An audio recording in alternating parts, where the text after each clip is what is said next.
Good day, class. Welcome to our SSC125 fourth quarter.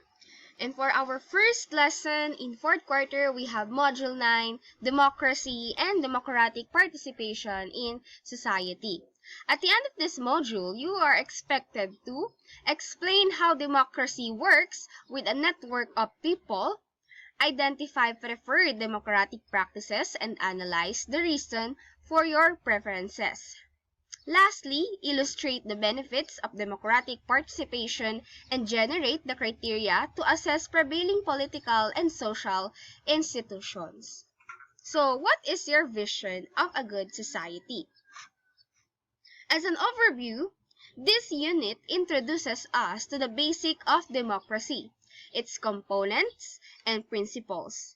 Students as active citizens in globalized world need to see the after effects of undemocratic practices relative to gender biases, poverty, political marginalization, racial inequality, cultural domination, crisis of representation, and politics of recognition.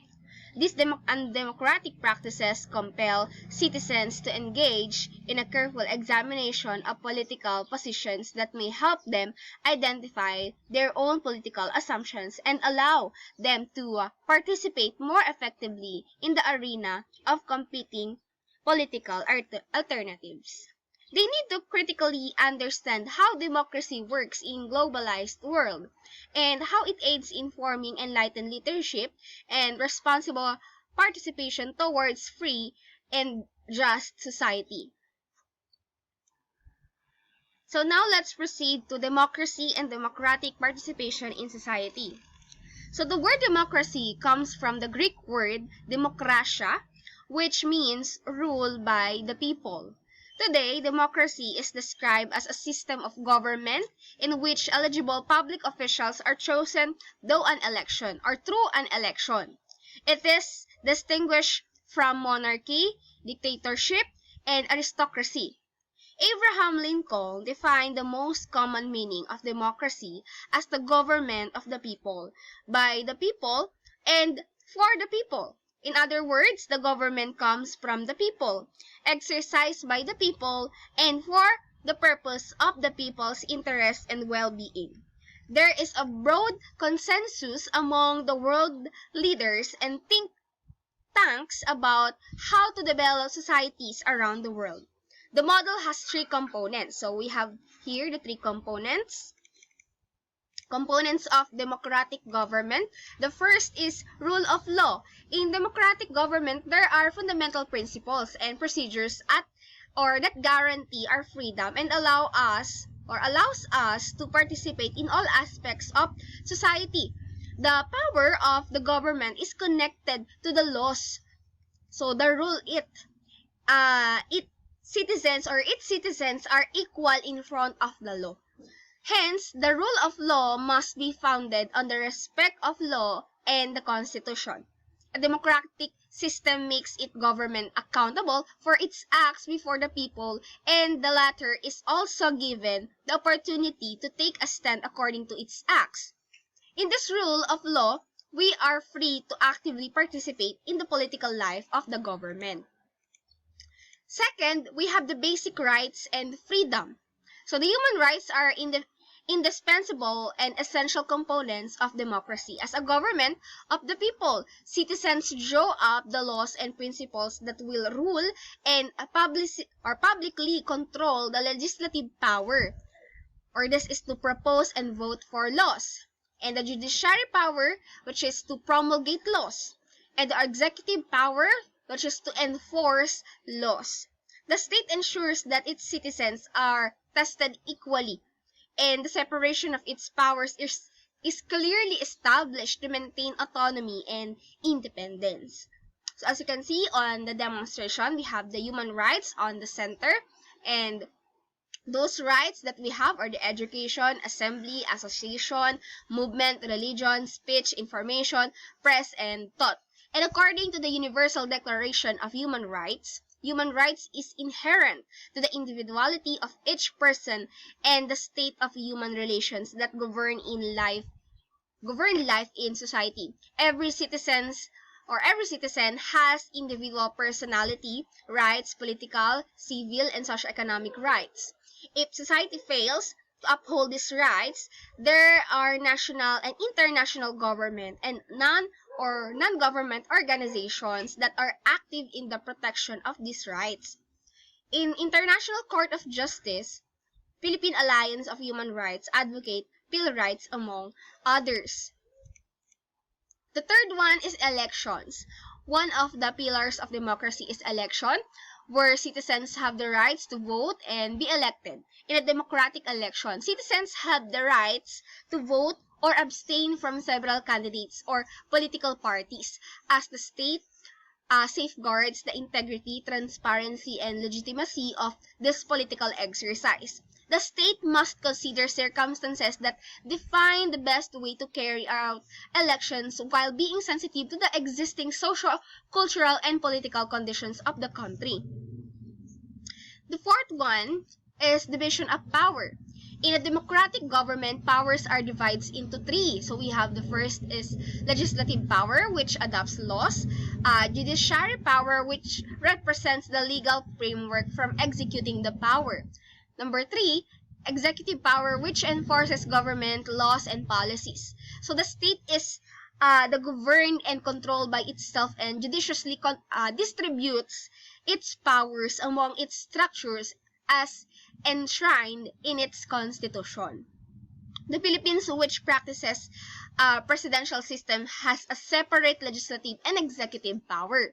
The president represents the executive power, while the Congress represents the legislative power. And the Supreme Court, on the other hand, has the judicial power to settle cases and disputes of its citizenry. The fifth one is democratic participation. The basis of democratic participation lies in the recognition of diversity as a form of social order and policy. In a democratic government, there are diverse groups and associated that freely organize themselves to gain influence on social and political life. A diverse society is characterized by respect, recognition of all political viewpoint, regardless of how different they are or they may be. Then the social media has become a platform for hate campaign against and for the new president of the republic instead of using it as a tool for dialogue, rational discourse, point of view exchanges, and debates, which mark an essential component of mature electorate. In a diverse society, a group may be dominant and influential than other. Hence, the state devises mechanisms and regulations that power groups to competitive to maintain a healthy, diverse society. So, as a mature democracy is characterized by an opposition that provides public opinion and makes constructive criticisms. Citizens can vote freely, yes, in a democratic society, and they have different options as their disposal that best suited them or them even if they entail position. Aside from opposition, public opinion and freedom of the media are of a decisive component of democracy because citizens belonging to specific groups express their experiences, criticisms, and proposals to secure and or influence political will bring about action. A diverse society has several opinions and stand regarding sa issues. Thereby, these public opinions are tools to regulate public officials that lead the country. And then we have the number 6, which is democratic governance and participation. Good governance is based on the enforcement of the basic values of democracy in the exercise of power. These basic values help every citizen to transform society in a democratic manner. These basic values include the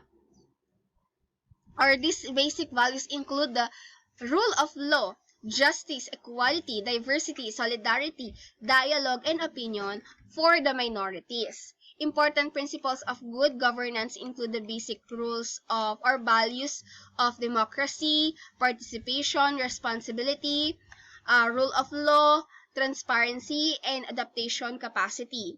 The key players of the system of good governance are then composed of the state, political parties, regional bodies, the private sector, the civil society, and its citizens. The United Nations Development Program enumerates some principles of good governance. So they have the participation, rule of law, transparency, responsiveness, equality, effectiveness, strategic vision, and consensus orientation. Deduced from these principles, it is clear that good governance or democratic governance entails citizens and groups to take part in the decision-making process. Government leaders are to exercise leadership that considers the basic values of democracy. In democratic government, the channel of communication and information is efficient and transparent. The interests of different groups are considered in decision-making and the rules are clearly defined. Many international institutions actually consider that ideas of participation governance as vital to democracy. For example, World Bank consider participation as means to successful project implementation where their beneficiaries are involved. The World Bank is also turning to NGOs as implementers of participatory initiatives in the beliefs that they are more flexible and better attuned.